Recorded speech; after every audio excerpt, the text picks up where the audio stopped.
Praise the lord. ప్రభువైన యేసుక్రీస్తు నామములో అందరికీ వందనాలు.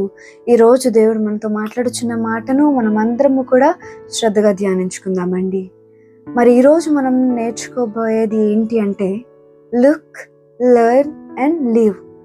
మనము ఇది చిన్న పిల్లల్లో ఎక్కువగా చూస్తుంటాము. అంటే చూడు, నేర్చుకో, జీవించు. Look, learn and live.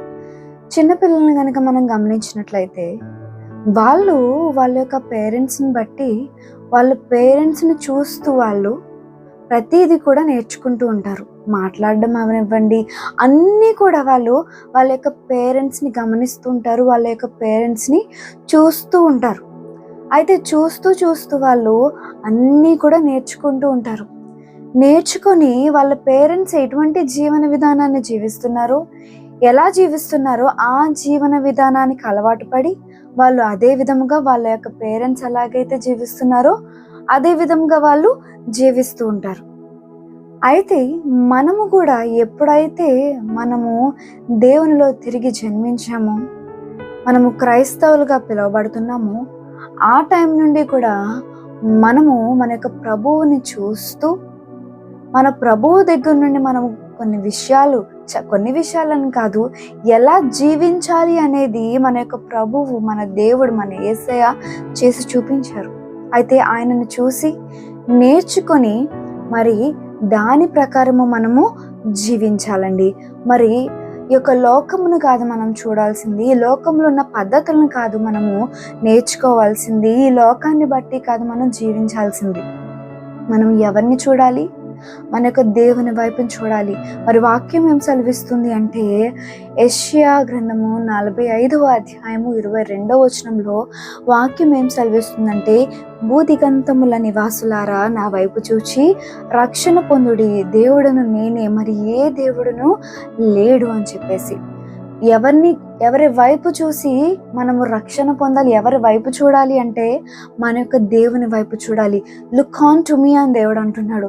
ఆయన వైపు చూడాలి. మనం ఎప్పుడైతే ఆయన వైపు చూస్తామో, ఆయన యొక్క చెంతకు వెళ్తామో, రక్షణను మనకి దేవుడు ఇస్తానంటున్నాడు. మరి అక్కడ వాక్యం సెలవిస్తుంది కదా, నా వైపు చూచి రక్షణ పొందుడి అని చెప్పేసి సెలవిస్తుంది.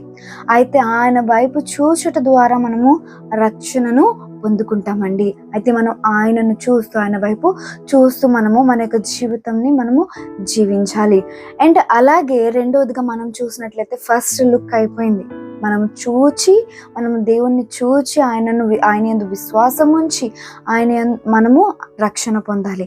మరి రెండవదిగా మనం చూసినట్లయితే లెర్న్, నేర్చుకోవడం. మరి యేసుక్రీస్తు ప్రభు వారు ఎలా జీవించాలి అనేది ఒక పర్ఫెక్ట్ ఎగ్జాంపులరీ లైఫ్ని మనకి భూమి మీద ఉండి జీవించి చూపించారు కదండి.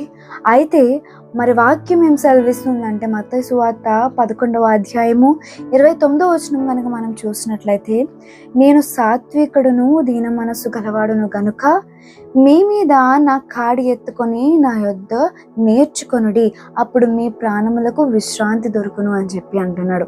ఈ యొక్క వాక్యం మరి మత్తయి సువార్తలో దేవుడు ఏం మాట్లాడుతున్నాడంటే, ఈ యొక్క వాక్యం ద్వారా మరి నా కాడిని మీరు ఎత్తుకొని మరి నేను ఎలాగైతే జీవించానో నా యొద్దకు వచ్చి నేర్చుకొనుడి అని చెప్పి వాక్యం సెలవిస్తుంది.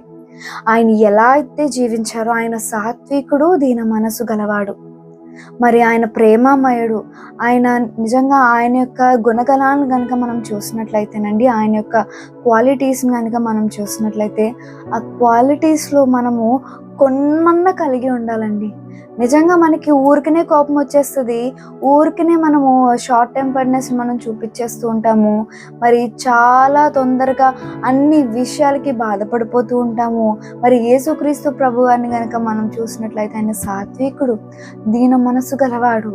మరి ఆయనలో ఉన్న క్వాలిటీస్ని మనము ప్రతిరోజు కూడా ఆయన యొక్క క్వాలిటీస్ని బట్టి మనం ప్రార్థన చేయాలి. ప్రభువా నువ్వు సాత్వికుడు ప్రభువా, అటువంటి సాత్వికం నాకు దయచేయండి ప్రభువా.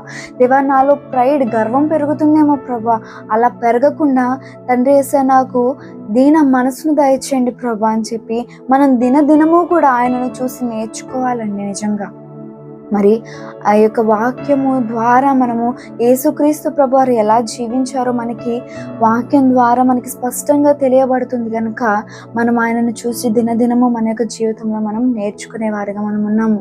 మూడవదిగా మనం చూసినట్లయితే ఆయనను చూసి మనము జీవించాలి. మనము జీవించేది మన బట్టి కాదు, మనం కేవలము దేవుని యొక్క కృపను బట్టే జీవిస్తున్నాం కదండి. మరి దేవుడు అంటున్నాడు, లివ్ బై మీ అని చెప్పి అంటున్నాడు.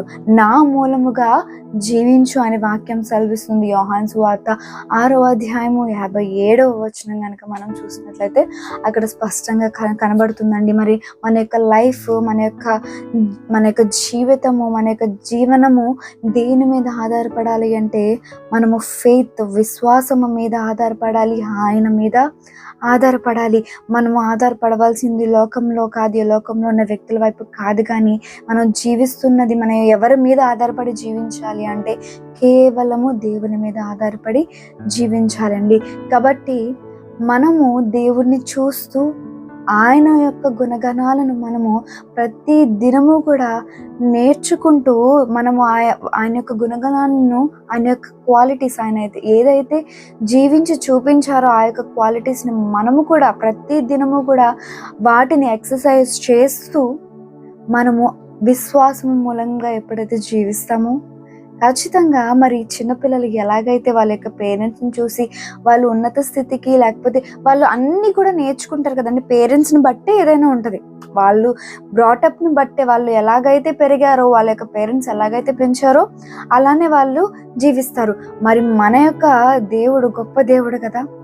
ఆయన నిజంగా ఏమీ ఉన్నా లేకపోయినా ఆయనలో ఉన్న క్వాలిటీస్ మనం కలిగి ఉంటేనండి మన యొక్క లైఫ్ చాలా బ్లెస్డ్గా ఉంటుంది. ఆస్తిపాస్తులు లేకపోతే ఈ యొక్క లోకంలో ఉన్నవి ఏవి మనకు అవసరం లేదు, కానీ ఆయనలో ఉన్న ప్రేమ, ఆయనలో ఉన్న దీన మనసు, ఆయనలో ఉన్న సాత్వికము మనలో ఉంటే మన యొక్క లైఫ్ ఖచ్చితంగా బ్లెస్డ్గా మారుతుంది. యొక్క వాక్యం దేవుడు మనందరి జీవితంలో నెరవేర్చును గాక. ఆమేన్. అందరూ తలలు వంచినట్లయితే ప్రార్థన చేసుకుందాం. సర్వోన్నతుడా, సృష్టికర్త ఆయన యేసయ్యా, నీకే వందనాలు ప్రభువా. దేవా యేసయ్యా, ఈరోజు మీరు మాతో మాట్లాడిన విధానం బట్టి నీకు వందనాలు దేవా.